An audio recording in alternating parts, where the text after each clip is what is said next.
Hey guys, Adam here from DirectionTrader.com. Let's do today's morning kind of looking forward video at this point. It's a little bit earlier than normal. It's right at about 20 after 7 on the West Coast, so 9:20 Central Standard Time. Let's go ahead and talk about some of these markets, what we're looking for, and what we'd maybe like the market to do closing out this week, going into next week. We're looking at the Russell right here. As we've seen yesterday, we've seen this market just kind of close right where it did on Wednesday. After that big thrust up from the FOMC meeting, yesterday pretty much closed flat. The main ingredient that I'm looking for is that the Russell holds above this 8-period moving average. And then any type of push up, you'll see will come into its final target here from this original pullback. We have this push up with this anchor leg pullback, final target being right up here at the 1190s. So any type of upside activity, anytime we can get to start to venture some momentum to the upside, I will go ahead and continue the aggressive nature, getting even more aggressive to the long side as we approach and break above yesterday's highs. And then maybe pulling back a little bit, taking my foot off the gas as we are approaching this first target here on the Russell here at 1190. So still bullish as long as we remain above that 8-period moving average and we continue to see any type of upside momentum here from an intraday chart, whether that be a 5-minute, 15-minute, or even a 5-12 tick or something along them lines. So something to keep your eye on. The S&Ps, a little bit more bullish right now than the Russell is. Russell's sitting right at its daily pivot, so we're hoping that the Russell can start to get a little bit of a push right now. S&P is pretty clear. We have these highs. Anything above these highs, we're going to continue to be aggressively bullish. If it pulls back, as long as it holds above this 8-period, I will look for some type of reversal pattern on an intraday chart and look to get back aggressive above this swing high here with a target up here around 1978, maybe 1980 if you want to push it, but right around the 1978s be a nice target here on the S&P. Maybe at that time you can just maybe not be as bullish, take the foot off the gas just a little bit.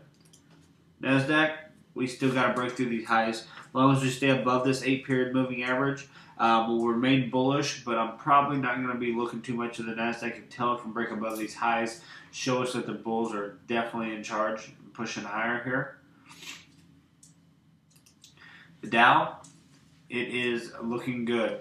We had this Dow here, not quite testing the highs like the other markets are, but we were testing this halfway back point on the Dow.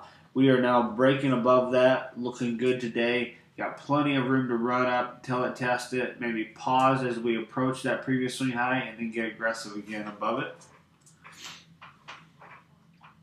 The crude oil. Crude oil is acting so perfectly, guys. Yesterday we talked about this pullback, how we'd had lower highs all the way down, and we just were waiting for that day to break. We talked about this just yesterday. We're waiting for that first break higher to give us this confirmation that we're going to use this area as support rather than this area.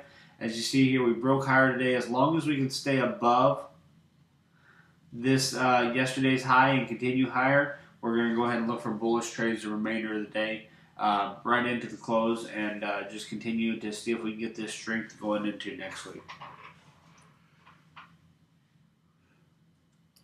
Gold, what a day, right? We had quite a day yesterday. We were waiting for it to break out of these accumulation bars and distribution bars, this containment ship area, as I like to call it, and when it does, it gets just massive moves here. Move's not quite over. Our support is still sitting up here a little bit higher, so look for this thing to leak on up, and then I'll maybe sit on my hands a little bit, wait. I want to see if this thing's going to pause here, will actually reverse, or if it does push up above this high, I'm off to the races again. These things, once they start moving, they can really move. I definitely see it taking a little bit of a pause in this zone, but once it gets above the highs, if it does, I'm ready to go ahead and start trading. If it wants to roll over, we got lots of room here, guys, to trade these markets. Lots of room to trade these markets between their support and resistance areas. So I'm going to pay real close attention to gold here and be very aware of what it's doing. whenever it does approach up into this resistance area. Because if we get either a rollover, we'll look for an opportunity, or if we break above these 1330s, we got another opportunity to the long side there too. So gold is becoming a really fun market to watch and to look at trading opportunities on. So I will definitely keep my eye on that. So some interesting stuff to wrap up this FOMC week.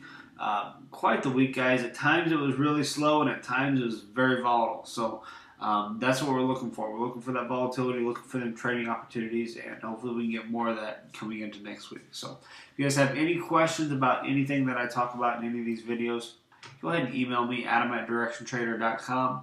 If not, I want to wish you guys a great weekend, and I will see you on Monday in Monday's morning recap video. Have a good weekend.